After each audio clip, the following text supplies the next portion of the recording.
دو تین دن گزر گئے۔ خالد دشمن کی صحیح تعداد اور کیفیت معلوم کرنا چاہتے تھے۔ وہ کسی جاسوس کو بھیج سکتے تھے، لیکن انہیں جس قسم کی معلومات کی ضرورت تھی وہ کوئی ذہین اور دلیر آدمی حاصل کر سکتا تھا۔ انہوں نے اپنے سالاروں سے کہا کہ انہیں کوئی آدمی دیا جائے۔ ابن ولید سالار زرار بن ازور نے کہا، کیا میں یہ کام نہیں کر سکوں گا؟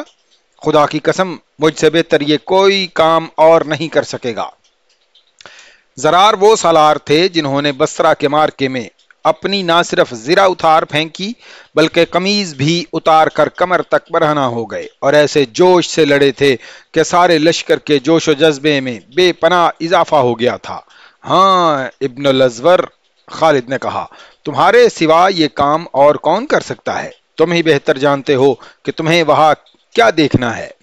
زرار نے قمیض اتار پھینکی اور کمر تک برہنہ ہو گئے۔ وہ گھوڑے پر سوار ہوئے تو خالد اور دوسرے سالاروں نے کہا لگایا، خدا حافظ میرے رفیقو۔ زرار نے ہلکی سی ایڑ لگا کر کہا، اللہ تجھے سلامت رکھے ابن الازور۔ خالد نے کہا، رومیوں کی خیمگاہ کے قریب ایک اونچی ٹیکری تھی۔ زرار نے گھوڑا نیچے چھوڑا اور ٹیکری پر چڑھ گئے۔ مسلمانوں اور رومیوں کی خیمگاہ کے درمیان 1 میل علاقہ خالی تھا۔ دونوں فریقین کے گشتی سنتری اس علاقے میں گشت کرتے رہتے تھے۔ یہ سنتری گھڑ سوار ہوتے تھے۔ زرار کو رومی گشتی سواروں نے دیکھ لیا۔ زرار کو رومیوں کے گشتی سوار نہ دیکھ سکے۔ زرار ٹیکری پر چڑھے تو دوسری طرف رومیوں کے سنتری موجود تھے۔ انہوں نے زرار کو دیکھ لیا۔ زرار تیزی سے نیچے اترے اور کود کر گھوڑے پر سوار ہوئے۔ انہیں پکڑنے کے لیے رومی سوار ٹیکری کے دونوں اطراف سے آئے۔ ان کی تعداد مورخوں کے مطابق 30 تھی۔ زرار نے گھوڑے کو ایڑ لگائی لیکن گھوڑے کو تیز نہ دوڑایا۔ رومی سواروں نے بھی گھوڑے تیز نہ دوڑائے۔ وہ غالباً محتاط تھے کہ مسلمان سنتری کہیں قریب موجود ہوں گے۔ پھر بھی رومی سواروں نے زرار کا تعقب جاری رکھا اور زرار معمولی رفتار سے چلتے آئے۔ رومی سوار انہیں گھیرے میں لینے کے لیے پھیلتے چلے گئے۔ وہ ایک دوسرے سے خوف زدہ نظر آتے تھے۔ زرار ان کے بکھرنے کے منتظر تھے۔ ان کے پاس برچھی تھی۔ ان کی اپنی خیمہ گاہ قریب آ گئی تھی۔ اچانک زرار نے گھوڑے کو تیزی سے پیچھے موڑا اور ایڑ لگا دی۔ ان کا رخ اس رومی سوار کی طرف تھا جو ان کے قریب تھا۔ انہوں نے اس رومی سوار پر برچھی کا وار کیا۔ وار بڑا زوردار تھا۔ رومی سنبھل نہ سکا۔ زرار کا حملہ غیر متوقع تھا۔ یہ سوار گھوڑے سے گر پڑا۔ دوسرے رومی سوار ابھی سنبھل بھی نہ پائے تھے کہ یہ کیا ہوا ہے۔ زرار کی برچھی ایک اور رومی کے پہلو میں اتر چکی تھی۔ تیسرا سوار زرار کی طرف آیا تو زرار کی برچھی میں پرو دیا گیا۔ مسلمانوں کی خیمہ گاہ قریب ہی تھی۔ پھر بھی رومی زرار کو گھیرے میں لینے کی کوشش کر رہے تھے۔ زرار مانے ہوئے شاہ سوار تھے۔ وہ رومیوں کے ہاتھ نہیں آ رہے تھے۔ رومیوں کی تعداد اب 27 تھی۔ زرار بھاگ نکلنے کی بجائے انہی میں گھوڑا دوڑاتے پینترے بدلتے پھر رہے تھے۔ ان کی برچھی کا کوئی وار خالی نہیں جاتا تھا۔ واقدی اور تبری نے لکھا ہے کہ زرار نے برچھی کے ساتھ ساتھ تلوار بھی استعمال کی تھی۔ ان کی تحریروں کے مطابق زرار نے 30 میں سے 19 رومی سواروں کو مار ڈالا تھا۔ زرار کو زد میں لینے کی کوشش میں رومی مسلمانوں کی خیمہ گاہ کے اور قریب آ گئے تھے۔ بہت سے مسلمان سوار زرار کی مدد کو پہنچنے کے لیے تیار ہونے لگے۔ رومیوں نے یہ خطرہ بروقت بھانپ لیا اور وہ بھاگ گئے۔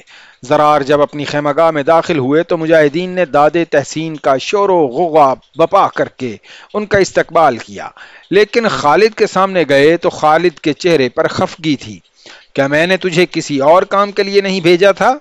خالد نے درشت لہجے میں کہا، اور تو نے دشمن سے لڑائی شروع کر دی؟ کیا تو نے اپنے فرض کے ساتھ بے انصافی نہیں کی؟ ابن ولید، زرار بن ازور نے کہا، خدا کی قسم تیرے حکم کا اور تیری ناراضگی کا خیال نہ ہوتا تو جو رومی بچ نکلے ہیں وہ بھی نہ جاتے۔ انہوں نے مجھے گھیر لیا تھا۔ اس کے بعد خالد نے کسی کو رومی خیمہ گاہ کی جاسوسی کے لیے نہ بھیجا۔ 3-4 دن اور گزر گئے۔ خالد کے لشکر نے آرام کر لیا، لیکن خالد نے اپنے شب و روز جاگتے، سوچتے اور خیمے میں ٹہلتے گزارے۔ اپنے سے 3 گنا طاقتور دشمن کو شکست دینا تو ذرا دور کی بات ہے، اس کے مقابلے میں اترنا ہی ایک بہادری تھی، لیکن خالد فتح کے سوا کچھ سوچ ہی نہیں سکتے تھے۔ وہ ہر شام سالاروں اور کمانداروں کو بلا کر ان سے مشورے لیتے اور ہدایات دیتے تھے۔ رومی کیمپ میں کچھ اور ہی صورتحال پیدا ہو گئی تھی۔ ان کے سالار قبلا کا حوصلہ جواب دے رہا تھا۔ متعدد مورخوں نے، خصوصاً واقدی نے، یہ واقعہ تفصیل سے لکھا ہے۔ میں بڑا ہی خوش قسمت ہوتا اگر میں مسلمانوں کی فوج سے دور رہتا۔ قبلا نے اپنے سالار اعلیٰ وردان سے کہا، ایسے نظر آ رہا ہے کہ وہ ہم پر غالب آ جائیں گے۔ ایسی بے معنی بات میں آج پہلی بار سن رہا ہوں۔ وردان نے کہا، کیا ایک آدمی کبھی 3 آدمیوں پر غالب آیا ہے؟ ایسا کئی بار ہوا ہے۔ قبلا نے کہا، ہاں ایسا کئی بار ہوا ہے۔ وردان نے کہا، اور وہ تم جیسے 3 آدمی تھے جو میدان میں اترنے سے پہلے ہی حوصلے ہار بیٹھے تھے۔ کیا وہ ایک آدمی نہیں تھا جس نے ہمارے 30 میں سے 19 سواروں کو مار گرایا ہے؟ قبلا نے کہا، 30 سوار ایک سوار پر غالب نہیں آ سکے، وہ سپاہی تھے، بزدل تھے۔ وردان نے کہا، تم سالار ہو، تم یہ بھی بھول گئے ہو کہ میدان جنگ میں بزدلی کی سزا موت ہے۔ لیکن مجھے یہ بتاؤ کہ تمہیں ہوا کیا ہے؟ کیا تم پر مسلمانوں کا جادو چل گیا ہے؟ جب سے ایک مسلمان نے ہمارے 30 آدمیوں کا مقابلہ کیا اور 19 کو مار گیا ہے، میں سوچ میں پڑ گیا ہوں کہ اس ایک آدمی میں اتنی طاقت اور اتنی پھرتی کہاں سے آ گئی تھی۔ سالار قبلا نے کہا، میں نے ایک عربی مسلمان کو مسلمانوں کے کیمپ میں بھیج رکھا تھا۔ وہ 3-4 دن مسلمان بن کر ان کی خیمگاہ میں رہا۔ کل وہ واپس آیا ہے۔ اس نے جو کچھ بتایا ہے اس سے مجھے پتا چلا ہے کہ ان کی طاقت کیا ہے۔ اس نے کیا بتایا ہے؟ وردان نے پوچھا۔ میں اسے ساتھ لایا ہوں۔ قبلا نے کہا، ساری بات اسی سے سن لیں۔ جاسوس کو بلایا گیا۔ وردان نے اس سے پوچھا، مسلمانوں کی خیمگاہ میں اس نے کیا دیکھا ہے؟ سالار اعلیٰ کا رتبہ کیسر روم جتنا ہو۔ جاسوس نے تعظیم سے کہا، میں نے اس خیمگاہ میں عجیب لوگ دیکھے ہیں، وہ جو اپنے آپ کو مسلمان کہلاتے ہیں، ہم جیسے نہیں۔ تم اتنے دن ان کے درمیان کس طرح رہے؟ وردان نے پوچھا، کیا تم پر کسی نے شک نہیں کیا؟ میں ان کی زبان بولتا ہوں۔ جاسوس نے جواب دیا، ان کے طور طریقے جانتا ہوں، ان کے مذہب اور ان کی عبادت سے واقف ہوں۔ وہ اپنی فوج میں آپ کی طرح کسی کو بھرتی نہیں کرتے۔ جو کوئی ان کی فوج میں شامل ہونا چاہتا ہے اپنے ہتھیار اور اپنا گھوڑا ساتھ لے کر شامل ہو جاتا ہے۔ میں مسلمان بن کر ان کی فوج میں شامل ہو گیا تھا۔ میں نے ان مسلمانوں میں کچھ نئے اصول دیکھے ہیں۔ رات کو وہ عبادت گزار ہوتے ہیں اور دن کو ایسے جنگجو جیسے لڑنے مرنے کے سوا کچھ جانتے ہی نہ ہو۔ اپنے عقیدے کے تحفظ اور اس کے فروغ کے لیے لڑنے اور جان دینے کو یہ اپنا ایمان کہتے ہیں۔ ان کا ہر ایک سپاہی اس طرح باتیں کرتا ہے جیسے وہ کسی سالار کے حکم سے نہیں بلکہ اپنی ذاتی لڑائی لڑنے آیا ہو۔ وہ سب ایک جیسے ہیں۔ لباس سے سالار اور سپاہی میں فرق معلوم نہیں کیا جا سکتا۔ میں نے ان میں مساوات کے علاوہ انصاف دیکھا ہے۔ اگر ان کا حاکم یا امیر کا بیٹا چوری کرے تو اس کا بھی ہاتھ کاٹ دیتے ہیں۔ اگر وہ کسی عورت کے ساتھ بدکاری کرتے پکڑا جائے تو سر عام کھڑا کر کے پتھر مارتے ہیں، حتیٰ کہ وہ مر جاتا ہے۔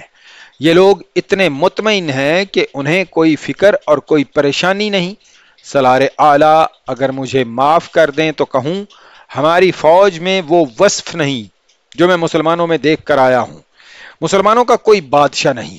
ہمارے سپاہی بادشاہ کے حکم سے لڑتے ہیں، اور جب دیکھتے ہیں کہ بادشاہ انہیں دیکھ نہیں رہا تو وہ اپنی جانیں بچانے کی کوشش کرتے ہیں۔ مسلمان ایک خدا کو اپنا بادشاہ سمجھتے ہیں اور کہتے ہیں کہ خدا ہر جگہ موجود ہے اور انہیں دیکھ رہا ہے۔